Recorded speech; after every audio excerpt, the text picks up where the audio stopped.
સુરત શહેરમાં ઉત્તરાયણ પોલીસે 2 લાખથી વધુનો ઇંગ્લિશ દારૂ ઝડપી પાડ્યો। વેલંજા રંગોલી ચોકડી પાસેથી 2 લાખથી વધુના ઇંગ્લિશ દારૂના જથ્થા સાથે એક ઇસમની ધરપકડ। ઉત્તરાયણ પોલીસે બાતમીના આધારે વેલંજા ચોકડી ખાતેથી દારૂના જથ્થા સાથે એક ઇસમને ઝડપી પાડ્યો। આરોપી સહિત 4 વ્હીલ ટેમ્પોમાં 779 જેટલી અલગ અલગ બ્રાન્ડની ઇંગ્લિશ દારૂની બોટલો પોલીસે કરી જપ્ત।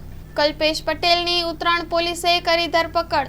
ઇંગ્લિશ દારૂના જથ્થા સહિત કુલ 4 લાખથી વધુનો મુદ્દામાલ પોલીસે કર્યો કબજે।